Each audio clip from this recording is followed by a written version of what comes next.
Welcome to the Shootin The Que podcast, presented by Heath Riles Barbecue, with tips, tricks, and an inside look with some of the top pitmasters in the game. Now here's your host, Heath Riles. We are back for another episode of Shootin The Que, and today, of course, I have my lovely wife, Candace, with me. How are you doing today, honey? Doing good.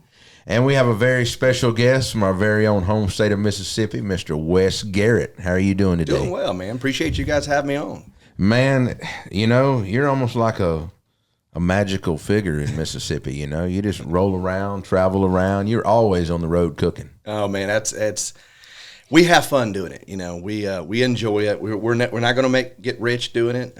We want to get out there, and they talk about the barbecue family, and we love it. So this is, to me, it's like deer camp growing up in the days. You know, we get there, set up, we have fun, cook. If we win something, great, but it stuck with me since I started in 2016. You know, just really enjoy it. So for everybody that don't know you, kind of tell everybody who you are, your team, kind of how you got started in the barbecue. Yeah, so it's about 2016, and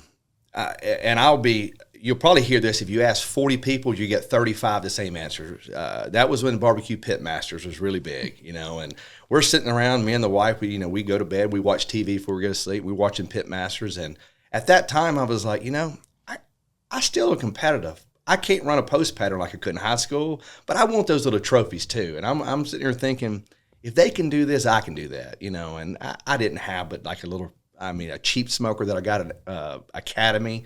And but I was like, you know, we can do that. So we went to our very first contest. It was at Bass Pro Shop. And this is when they had it. It was an unsanctioned event. At the Pearl? You know it.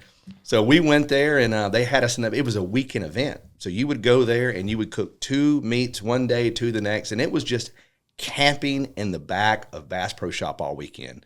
We didn't know what we took trailers. Look, you would have thought I was moving in there. We had everything we could have was there. And we went and set up, and you know, we had what we thought was a great cook. I look at the pictures all the time, and I'm like, we should have been DQ'd with some of the stuff we turned in. It was terrible, but we got third out of everybody was there, and I tell everybody that was a $250,000 call. I believe it. You know, all day long. So from that point, we didn't cook anymore that year because we sat back and watched the videos. Like, look, we got third amongst some good cooks. And then we just started rolling from there. So it was the Pitmasters, just like I think a lot of people watch that. And I'll get into some stuff on you as well here in a little bit. But you know, we were watching you and seeing how you were tearing us up in the state. So we wanted to give it a try. That's how we started. It was I don't know. I wish I would have went on Pitmasters. I mean, I got the call, but I couldn't at the time because I was already on the contract. You know, I was in Hollywood filming a commercial during all that for Bank of America. I didn't know that. So I could not go be on Pitmasters because of that. Yeah. And so I'm semi-glad it played out like that, you know, my team name now and all that, but still, it just, I guess when one door don't open, there is a bigger door. Absolutely. I'd say it worked out for you, Heath. I think it worked out for me all right, you know. Yeah. I'll be all right. I think a lot of people still don't know about that commercial. I had no clue. I mean, I do now, but I didn't know you were doing that back in the day. Mm-hmm. So, man. When I actually got the call to be on Pitmasters, I can tell you I was in the hotel room on Wilshire Boulevard in Hollywood. I mean, we were, I mean, I can remember I was watching TV. I'll never forget it when I said, man, I can't come. Wow. Yeah. No. I've actually turned down Chopped Grill Masters 3 times. They're determined to get you on there, right? They were at one point, and the third time I turned them down, they hadn't called me back in a couple of years now. Okay. But the last time was like the Sam's Club Finals. They call this spur of the moment week and a half out. Absolutely. When they want you to do something to film, and you got to be here in a week and a half, 8 days or whatever, 10 days. And I'm like, I've done all this hard work and won these regional events to get to the Sam's Club Final. I'm going to the Sam's Club Finals. You can't walk away from that, you know. But You're right. When you're at your busiest is when you get the most opportunities. You're right. So it'd have been good to have you on there. I know we had some Mississippi flair on there, but I don't think at that time, so that would have been that 16, 17 time, or maybe was that about yeah, rough? I was hot then. I was going to say, you'd have lost money going on that show the way you were tearing everybody up. Well, I think we won, at Sam's Club about 21, and I think it paid 10 at Chopped. Yeah. So I won If you double won the it, money yeah. by going to Sam's Club, but I was also, that's the to cook it still. I can go ahead and get chills on my arms. Absolutely. 46 place pork. Cost me 52 more thousand damn dollars. I mean, so I can, that was a sick ride. Sure it was. I mean, but it happens. Yeah, well, you got to have a couple of those you remember. It makes you better. Got to humble you. It does. It does. I'm going to say we've had a lot of humbled in our cooks, but it's made us better. It's made us hungrier. Well, it would have been a lot better if I wouldn't have got 2 180s out of the gate on chicken ribs. It would have been okay if I'd have got like a 5th and a 6. It'd been fine. But to be honest, that makes it worse. It You're does right. make it worse. It makes it. It's just like, I don't know. I still feel like I got slapped that day. You may have. Yeah, so a higher power slapped you that day. That was a very bad table. I mean, that contest and that one in Georgia was that way too. Yeah, I had 2 180s in Georgia and finished 5th overall. Unbelievable. Yeah, Donnie Bray about melted out his seat on that one. You started out the gate almost lapping the field, and you finished 5th. Yeah, it happens. We won't talk about this no more. I mean, man, it's over and done with now. It just is what it is. But talking about your stuff. So before I even get into your accomplishments on some of your barbecue stuff, so you said you done that first contest and you made a joke about it costing you $250,000. Absolutely. So what was y'all's next move the next year from leaving Bass Pro? Did you go ahead and invest in a trailer then and a bigger cooker? I did. So we get back, and it's, again, this is a non-sanctioned. I think there was like 30 or 40 people there, teams, and we get back and we're just ecstatic. I mean, we didn't get any calls in the categories because they only called the top 3. But we get 3rd overall. And we go back and we're just talking what we need to do here. I pulled my stuff down there in 5 loads on a 4-wheeler trailer. I've got a Backwoods competitor. You remember how tall those things were. I've got this thing strapped down. I don't know how it didn't fall off 4 or 5 times. So, and I was like, well, we can't keep doing this. So ordered a motorcycle hauler. It wasn't finished. It was brand new, but anyway, we got that and went and did our first few contests, and then we show up and realize, man, all these people have got these rigs that are just phenomenal. We're in this raggedy motorcycle hauler. We sold it and went to one that was finished out. And, of course, we start buying more smokers, so I ordered a Backwoods Fat Boy. I got 2. We got all this stuff in here, and we're feeling good about ourselves. We go to some more comps and realize, man, we still look like Sanford and Son pulling up. Like we are the raggedy couple that are showing up in this thing. So we ended up buying another trailer from Jason Cole with Hot Coals, and then we felt legit. And then after that, we weren't in that thing a year and a half. I don't know if you know what I'm talking about. You just start looking at things like, man, we can do better. We can do better. And I remember Hannah, my wife, she's like, we really want to keep doing this? I mean, this stuff's getting expensive. I mean, we're just constantly adding on to it. And then we start looking at building a trailer. And at Southern Dimensions, I think you're very familiar with them. You're their number 1 customer, by the way. I don't know about Guy Ferrari is their number 1 customer. So yeah, we just kept adding and buying new smokers and then we looked at it. And I think we put pencil to paper a couple of times, just very rough estimate. And my wife is like, I am embarrassed of what we've spent on barbecue. And especially when you look at the winnings. Now, we've had some good cooks and we won some money. It doesn't compare anywhere in the hemisphere to what you spend. And thank God for a good tax guy. That's all I can tell you. You got his number. Yeah, absolutely. Good. His name's Saul. Oh, no. That's a good one. So, yeah. It's better call Saul. Yeah, it's been a ride. And it's still going. So I think we're getting into our prime, I hope. Fingers crossed. So I have to ask this because I know this. What made you switch from a Backwoods to an old Hickory? Good question. So as we try to do everything, big meats were on our competitor. We had more room. We did our chicken, our ribs on the Fat Boy because it was a smaller, more efficient cook. Everything on that top rack was perfect. But if I had anything below that top rack, I just couldn't get the bark that I wanted on it. And because of the moisture. Because of the moisture. Closer got to that water, and as it was under stuff, it just was. So I would have 1 or 2 slabs or something, or a brisket or some pork butts that would, 2 of the 4 would be perfect. The other 2 would be a little soggy, and they didn't have convection. And I was cooking with somebody, I can't remember who it is, so whoever it is, I apologize. But I was around them during their cook, and they pulled out some butts and a brisket on an old Hickory. And I mean, they had this thing slammed from top to bottom, and it was beautiful. And I was like, tell me about this magic machine you got. I want one of those. And they were like, and they told me about it, and I was around it. And I don't cook Memphis style. I don't do MBN. Not that I don't respect that. I don't. Not yet. We'll see about that. I'm going to get you to cook a rib before it's over with. Come on. I wouldn't mind doing that. I'll go with you. Okay. Y'all heard that? He's sponsoring me. Full go. Full go. I need 10,000 on the table right now. I mean, we better rethink this. Yeah, no. So I've looked at doing that, and I will do it. But I changed, and I said, I want to cook an old Hickory.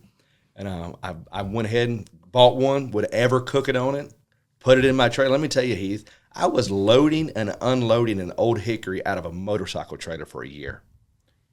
By myself. That CTO? That CTO. Oh. By myself. And man, that makes my muscles hurt. That'll make a man out of you. Well, that's 780 pounds. Let me say, I've cried many days. 880? It's closer to 900, so it's got to be the 880. Yeah. Right. So I was loading that. How I didn't drop it, I have no clue. I've had many people walk over and go, you're doing this every week. So that's when I decided to bump up to a bigger trailer, and I had it mounted. That was the best thing I ever did, And then I got it in there, and I just kind of mounted it myself. I was like, all right, as long as it don't hit the walls, we're good. And from that point forward, I've cooked on them, and I still do all my pork. So I do my pork and my ribs on that. I'll never change. A lot of people have gone to the drums. I love a drum. Sometimes I like to say, well, here's the problem. There's no problem in drum. Everybody's cooking on them. And you know how cyclical these cookers are. When I started, it was Backwoods. Then it went to Outlaws, Jambos, Outlaws, Pellets. It's been to drums. It's cycled. It's just very cyclical of how they do these things. And I was like, you guys, I want you to load up on these drums, because at some point in time, in my opinion, and I'm going to get drum cooks going to come after my comments, they're going to get tired of the same drum taste. I hope they do, because I'm one of the few teams that cooks on Old Hickory and KCBS. I feel like that. I don't know how long it will be, but I do agree with you. If everybody keeps migrating that way, that if everything tastes the same and you got somebody over here cooking on something different, it's going to stand out a little more. Absolutely. And I've never, it's a really good flavor, the drum. Phenomenal. I believe in them. I got a couple. I've got Outlaws. I think I don't know how many Old Hickories. I got it all. And have cooked on it all in competition. And it is a difference between all of those type cookers. It is. Absolutely. But, man, it's that Old Hickory puts off a consistent product. And you can ask her, that's her favorite cooker still to this day, CTO. I like to cook ribs on it. Absolutely. Well, look, I cook chicken and brisket on a drum. I think those two need high heat, and that's just my opinion. I went to a drum, and really what I went to the drum for is it was my timing. I wasn't able to get everything off the way I wanted to before I had to put different things on there, and I was double smoking it. So when I moved it over, and I took some classes, I took Tim and Brad's class. Those are two of the best at drums in the world. And they even told me, chicken and brisket, they love that high heat. You want to plump them up, even your chicken. So I do that, in my opinion, and I like to state my opinion because I don't need hate mail. You sound like me. Yeah, Old Hickory is the best pork cook in the world, and that's brisket. That is ribs and pork. I just don't think anything cooks it better. So I ain't gonna knock you on that. No, I love it, and I don't think I'll ever change from it. Mainly because I don't want to move that heavy thing off my trailer. Do you run any water in the bottom of your pit or anything? None. You cooking in pans? Nope. Straight on the rack. Straight on the rack, but you put a pan underneath to catch everything, don't you? No, I put aluminum foil on it. I line it with aluminum foil. I'm not OCD.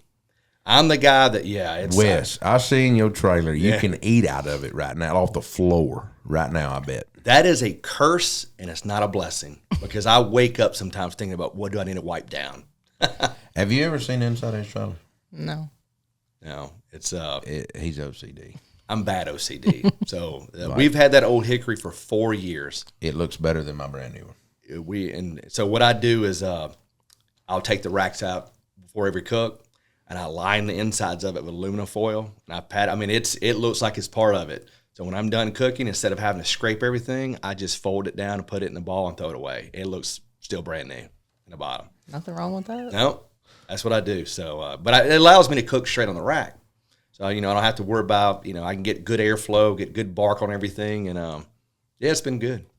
Man, that's pretty crazy. So you, in 23, you finished 8th in ribs in KCBS. How many contests did you cook to finish 8th in ribs? That was, I think that year we did 15. We're going to be a 15 to 18 cook team, mainly because I got this thing that I really hate. I mean, I'm appreciative. It's called a job.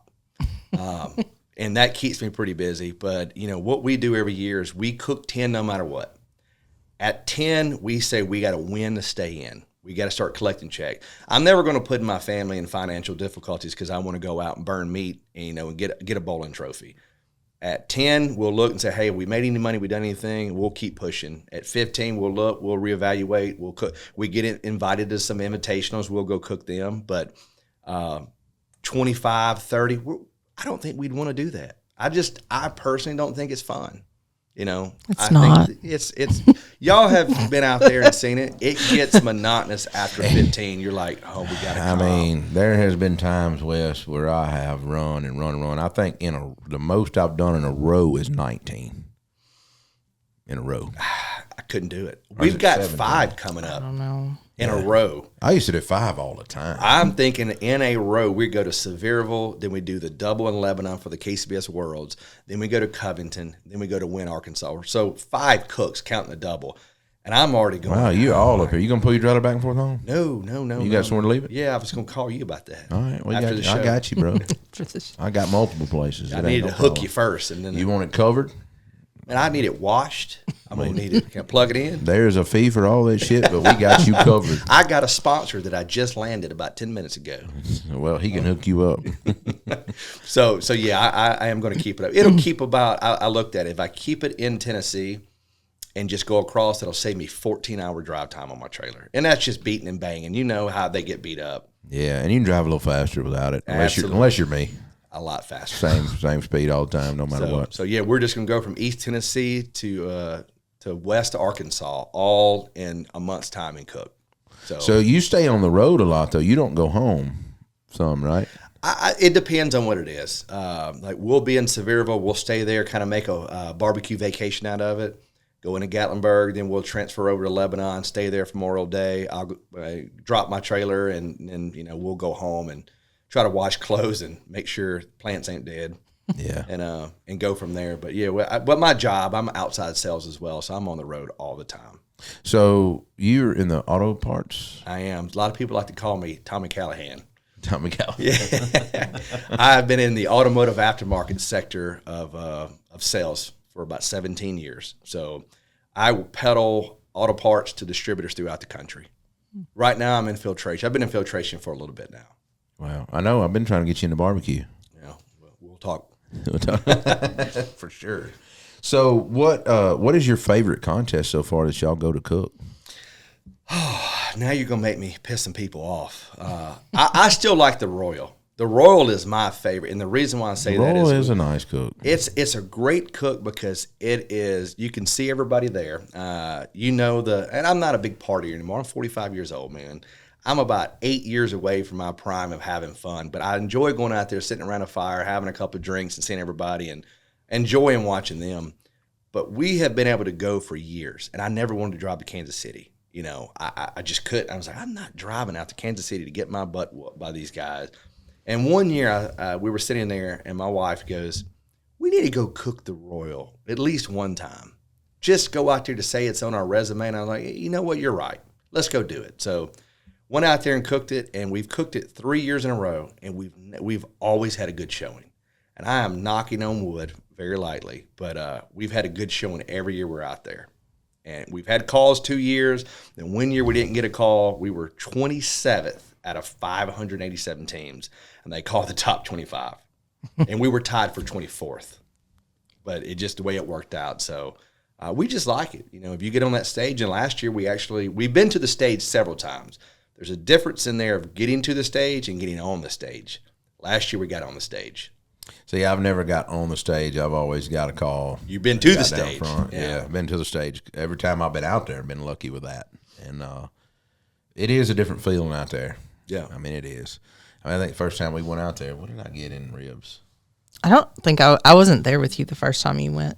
Was it Do you remember? Was it a 4th, a 6th, a 8th? What year, though, do you remember? Was it the year you came out of vacation to cook? You remember the year I'm talking about, whether you were on vacation? I know I was 16th, I think, in ribs the last time I cooked, so it was the time before I'm talking about. I can't remember what I placed, though. You know how awards are out there. There's thousands of people, and everybody's talking and doing stuff, and unless you just hear somebody hear your name, it's all muffled. Yeah, so. I can't remember. I'd have to look back now at the ribbon and all that. But I know I didn't go on the stage.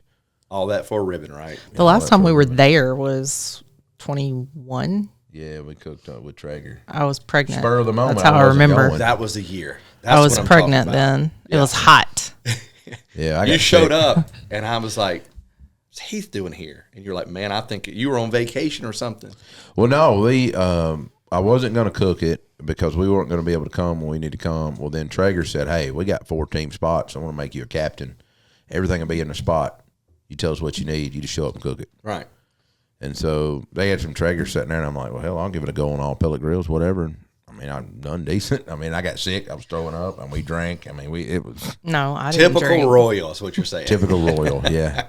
At one point, I got 2 IV infusions, and after that, I come back alive. You did it right that year. I did it right. You did. Me and Chad Ward, we did it right. Oh my goodness, man! Yeah, it's a blast, and you're just going out there to hear your name in that group of people. And like I said, last year, the proudest moment. Everyone's like, "What's your proudest moment?" It was that we got a 180 in ribs, and we were second.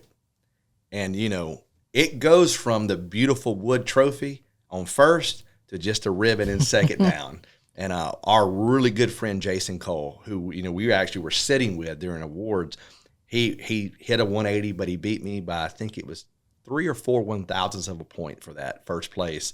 And I guess you can count that as a world champion, right? I don't know. Everybody jokes about. I don't really know how to count. I don't count. We have a running joke on the podcast about what's a world champion, and I'm like, well, what about 180 tied for first? Can I count that too? I mean, everybody else can count them. So no, I don't count the second place 180s I got.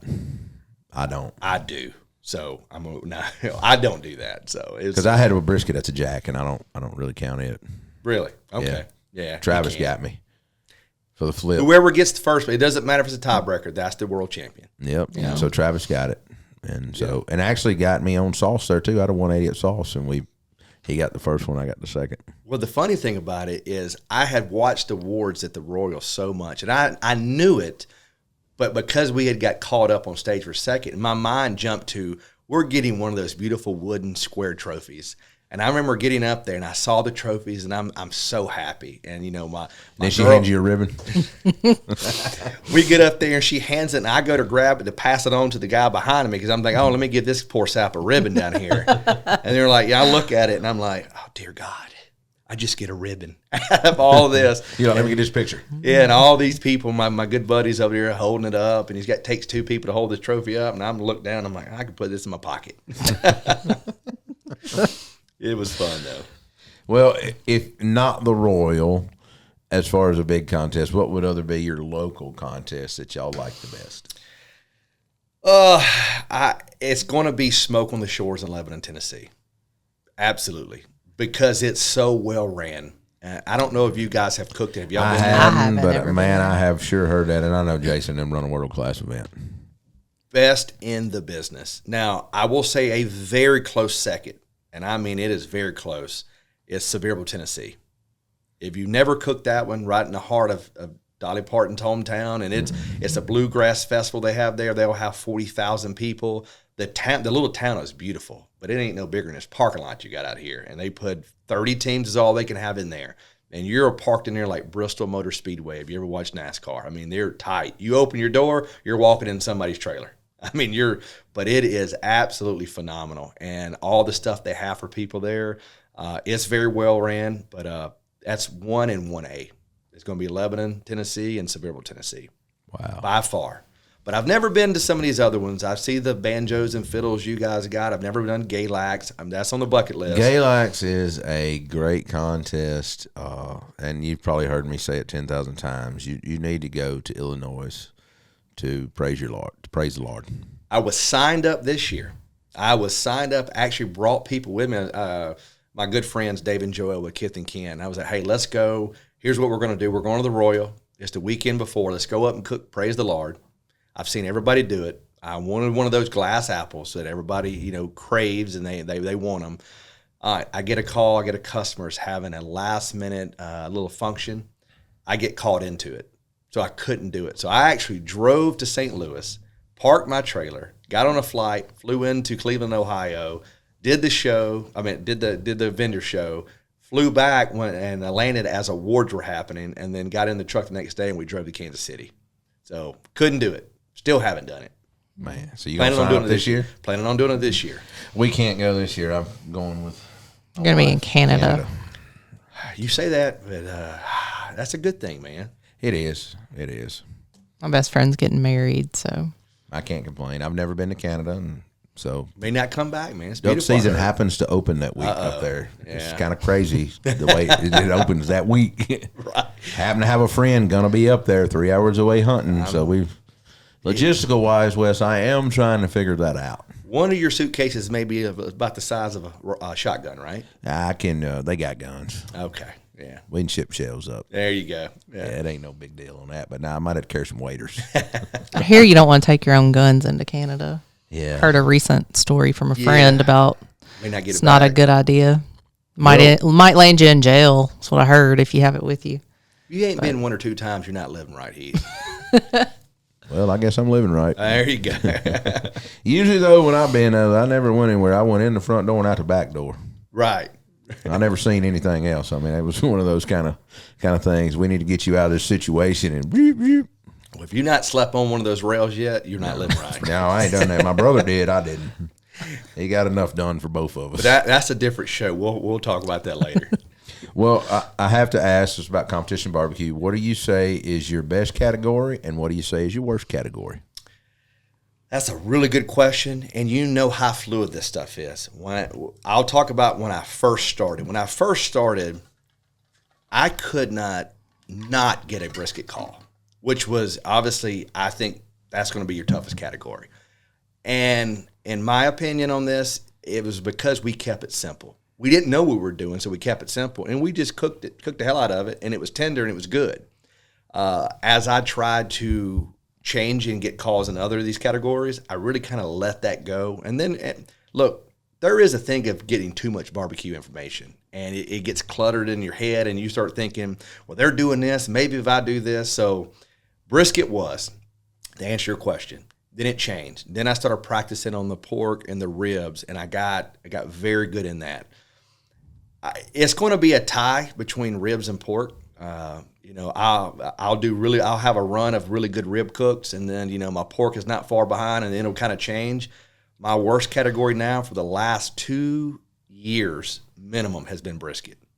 I will have a high call, and it has cost me so many contests. Brisket cost us the Invitational this year at the Royal. We were one of the few teams that got 2 calls. And we're sitting here thinking, I was like, look, I love my chicken. I couldn't have got dinged in chicken. And the year before that, we got 7th in the Invitational in brisket. But I didn't like my brisket there, and it didn't pop. And I'm like, by that time when Jason Cole, again, I'll bring him up again, he was the only 3-call team there. And I want to say he pulled a 5th. So when he got a 5th, you hear the whole crowd going, oh, and then by that time, everybody's coming up to us, filming us, and they're thinking, I got all these friends saying, when we thought you won it. I pulled like a 130 or 140 in brisket, and that was what caused it. So What would you have needed to take it? It wasn't a huge score. I think like a 174, 175 would have basically taken it. Yeah, it would have. So Yeah, I think I needed a 173 in pork to win that Sam's Club time that time. So brisket has been my worst category the last 2.5 years. Wow. And I'm trying to line it out. I'm doing everything. I even to the point I was like, man, I just need to go back to my old notes in 2016 behind Bass Pro Shop and just cook that. And just keep it simple. I'd probably give you a little something. But I used to cook. I don't know if it still works. I already got your bootleg notes. I mean, you probably do. Everybody has. Yeah, they've went around for a while. They're like the old Bible in the hotels. Man, everybody's got them. It's good, though. You got to have a good baseline to go off of. Absolutely. I may have cooked it 1 or 2 times. I'm just saying. I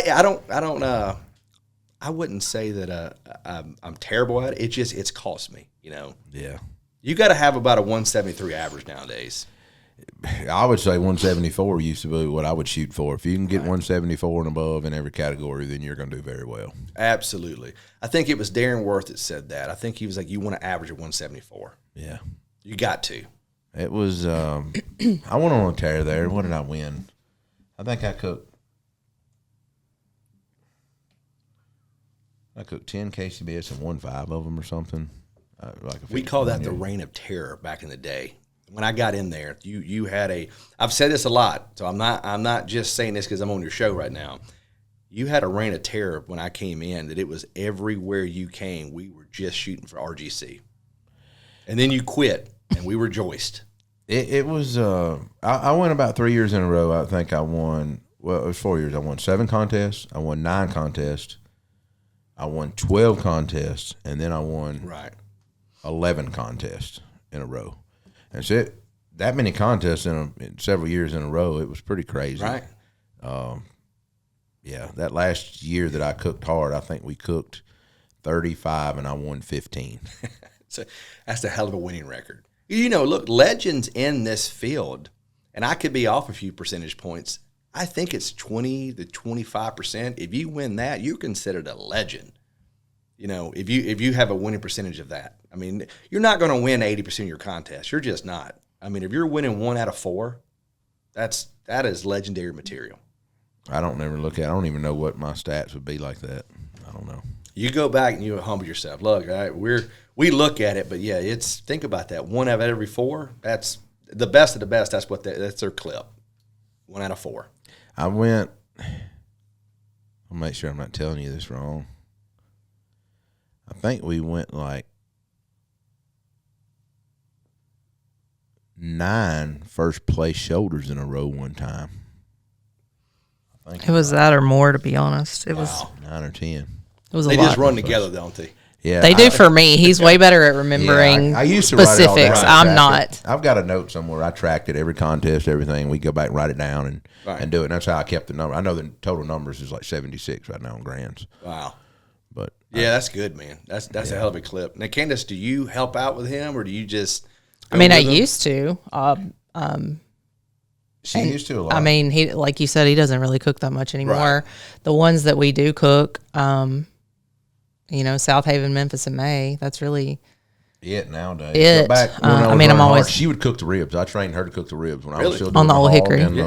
And she would season them, put them on. I trimmed them the majority of every time, but she would rub them down. She would put them on the racks. She'd put them on the pit. She would take them off, and she might call me over there to go, hey, what do you think of these? Yeah. And she would get to where she would make the call on ribs of removing them and putting them in the cooler. And it took probably 7, 8 contests where I'd go over and go, but yep, this is perfect. That's not. Yep, move it back and forth. And after that, she would have them in the cooler and roll with them. She'd have them glazed up and ready for me to build a blind box with. Unreal. While I was going. Good. Yeah. That's awesome. I used to tell everybody, no men would listen to me. All the other guys that cook with me, I couldn't get my ribs consistent because they wouldn't stick to my recipe. Right. As soon as I got rid of all of them and showed her what to do, the ribs game went through the roof. We do that. We think we've got to change one little something. Make it better. Make it ours, the way I look at it. If we change that one little feature or one something ingredient, that's our rib. That's not Heath rib no more. So I get it. I mean, I know. You just you can't raise that grill at every 5 minutes to spritz it. You know, gotta let it cook. You man. got to leave it shut. Leave it be. And that's a lot of people's problem. If you're looking, you ain't cooking. You got to trust that pit sometimes. I mean, I'm sure you know that old Hickory by now. When you put your butt on and you close the door, you got so many hours you can walk away. You don't have to worry about it. 100% guaranteed. As long as that thermostat is not off and it's reading right, I know when I can open them, they're going to be the same. That is the most consistent cooker I've ever had. Without a doubt. Don't touch it, and it'll do its magic. So your wife, Hannah, competes with you as well, and your daughter, right? Absolutely. Hannah loves the dessert ancillaries, really any of that. She'll do the side sheet. When she got her first call, and I can't remember what that first call was, I saw it in her eyes. Now, I love her. She doesn't want to get up before about 9:30, 10 o'clock. So she's not going to do barbecue. And she's like, look, I like my sleep. She likes to sit out around the fire pit and talk with people and have a good time. But desserts, ancillaries, and she loves it. Now my daughter, she just turned 13. So her desires and her thoughts have changed, and they kind of wave. And she was really gung-ho. I mean, I loved it when she was 10, 11, 12 years old. She was like, Daddy, when you get done doing this, can I have the team? Well, absolutely. You talking about burst with pride. I'm like, oh, God, my baby wants to be a pitmaster, you know. Now it's like, I don't want to cook anything. I'm going to go hang out with my friends over here and talk with these guys. Oh, my God, no. Oh, no. Yeah, you'll be there. Oh, I know. You'll be there. I know. Everybody told me that, so – you know, she doesn't want to cook this weekend and has no interest, but she has won a lot. She got a perfect 180 at the Royal in Kids Q and got second. Oh, gosh. Her and her dad, yep.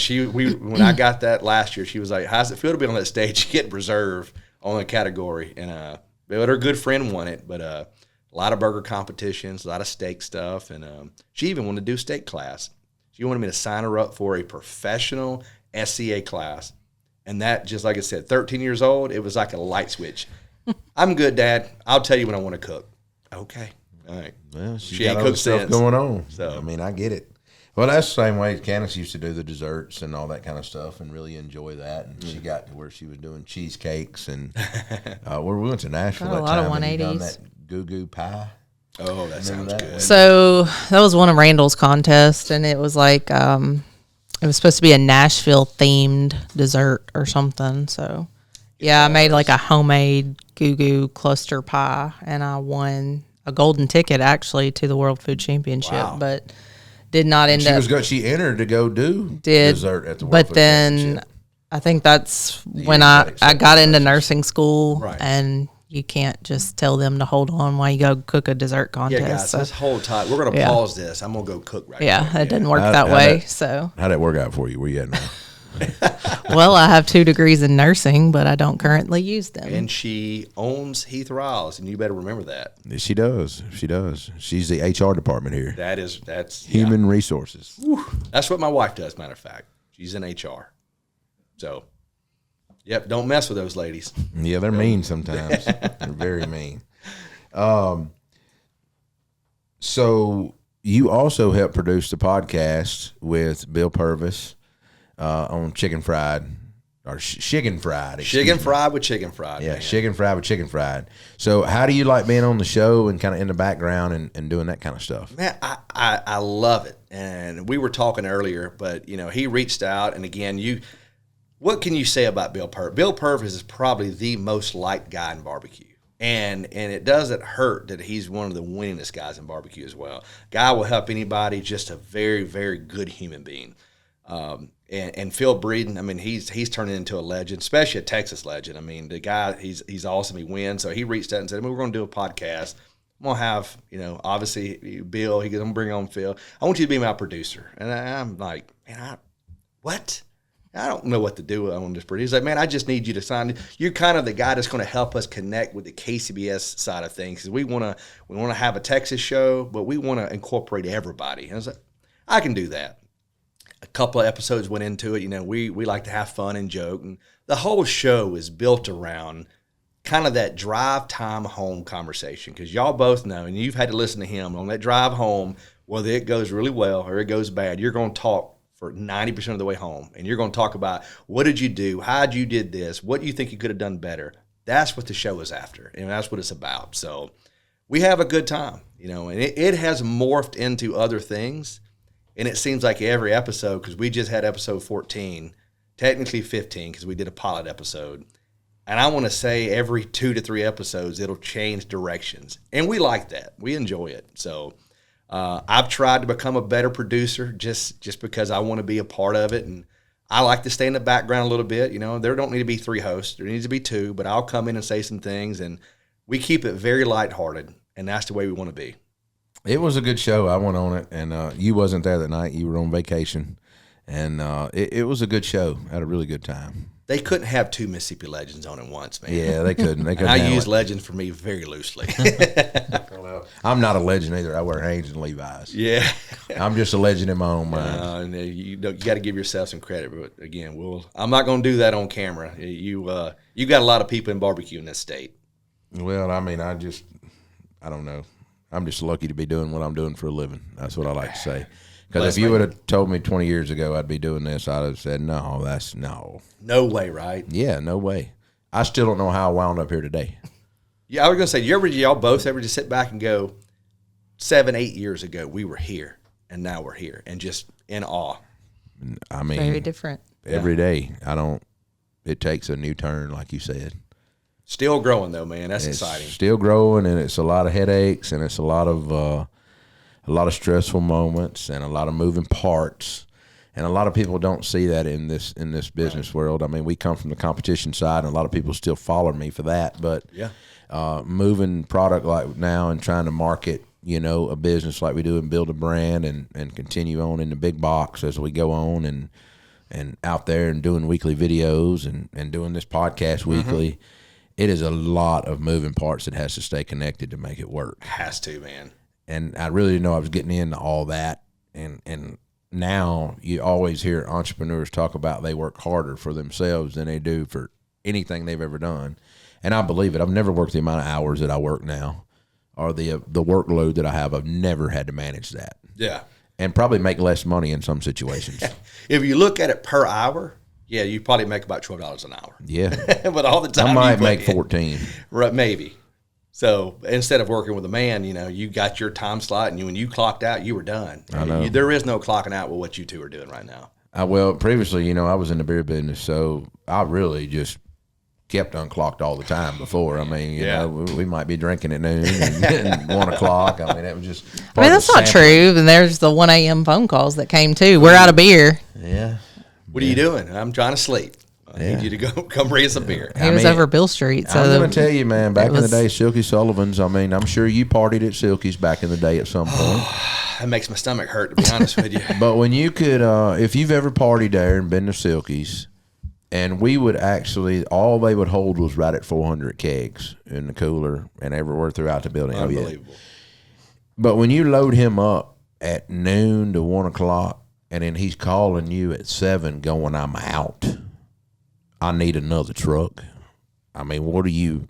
You can only put so much in there, So. But that was then. I feel like it's so just all different changed now. It's Downtown not like Memphis that, is very different. right. It has changed. Back in the day, that's the kind of business that it was booming that much. It was crazy. It was nothing to go empty 2 to 3 beer trucks on a Saturday morning down there during holiday like that. Like St. Patrick's Day and all that. The parade that they had. It seems like it has kind of tapered off a little bit. I don't know why. I haven't been in downtown Memphis since, God, it's been a couple of years. You ain't lost nothing. I didn't figure. So, you ain't lost been there, man. I've put my time in. I can guarantee you that. My DNA it's on that place of just going around and hanging out there. I was there, God, it seemed like 5 or 6 times a year. Yeah, it's not what it used to be, but it's still cool.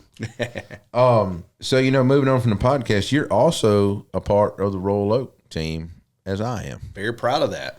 So they are a great charcoal company, in my opinion. The best out there, man. Well, just for what they do for the environment. I love that they are not out here cutting down trees, and a lot of people does not understand that about Royal Oak. Right. They don't have huge chunks in the bag. Rocks. But, and you hear people talk about it, but their stuff is not filled with limestone. It's not filled with chemicals. Right. You don't get that off smell. And so I love me some Royal Oak charcoal. And what they give back, they do a lot of stuff for us as well.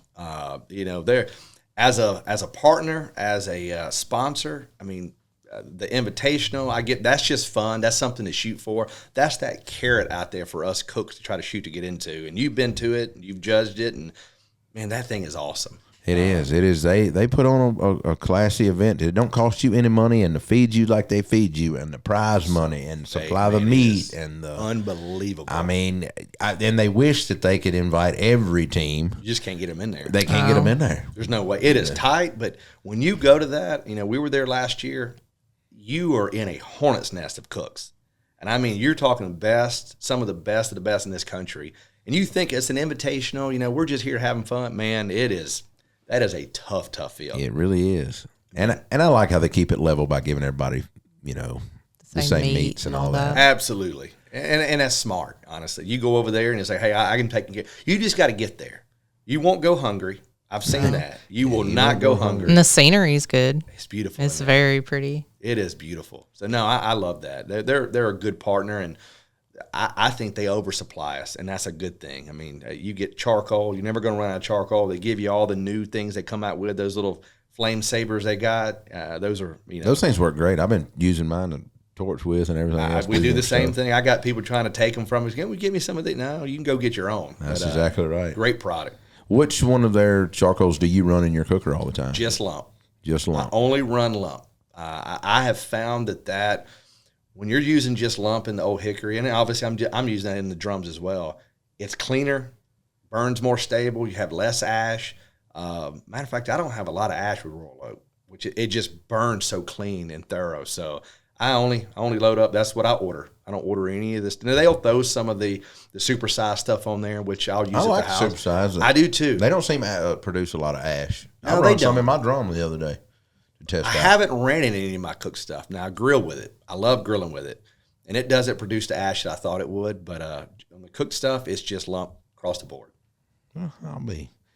I've got to ask this right here.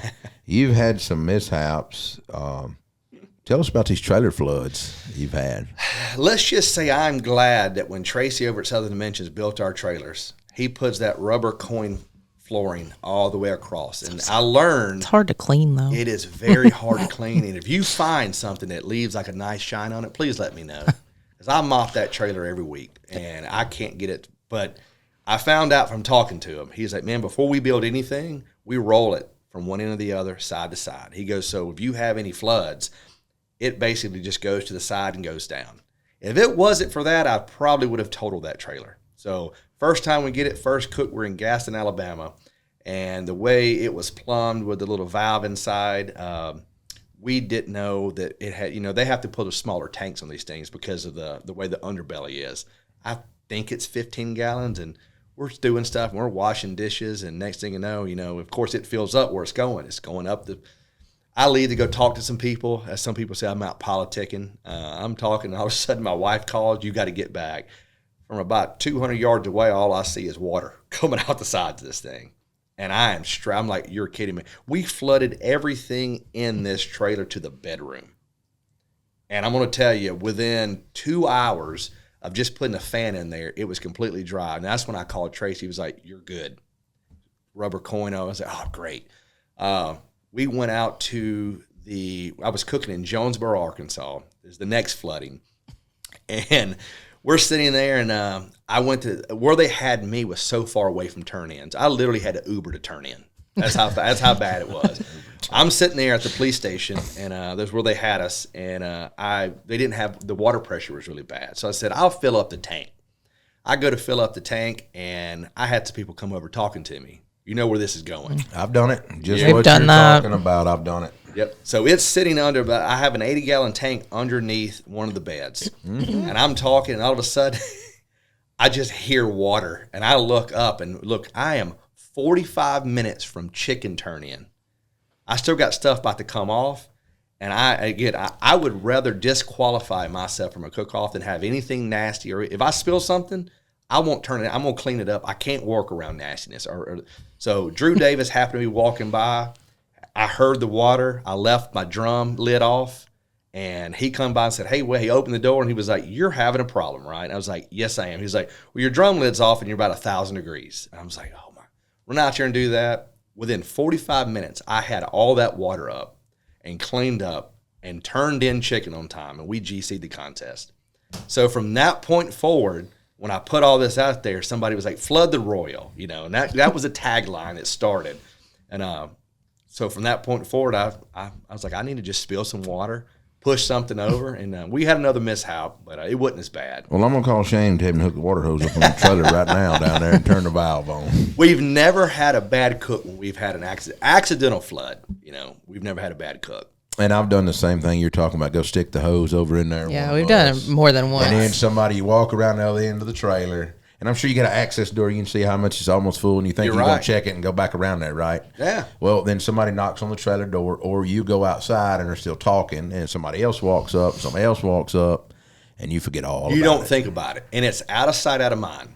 Yep. And it's supposed to have a safety valve that shoots it outside. Well, this one didn't. Well, it does, but let's say there's a manufacturer defect. Nothing from what Southern mentioned. It was just the tank, and it overflowed. And I mean, I'm telling you, I probably had 40 gallons of water in this trailer. I mean, it was coming in the kitchen to the bathroom. I was like, I got to get it up. And they're like, you got chicken turning. I was like, that chicken can wait.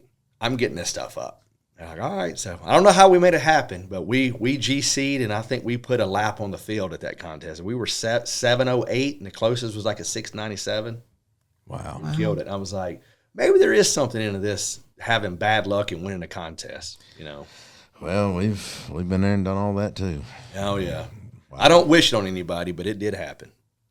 Well, so that's the last time you've only flooded it twice? I flooded it 3 times. 3 times. I flooded it good twice. I've had a little mishap underneath the sink, you know. It only got us a couple of calls. I was disappointed about that.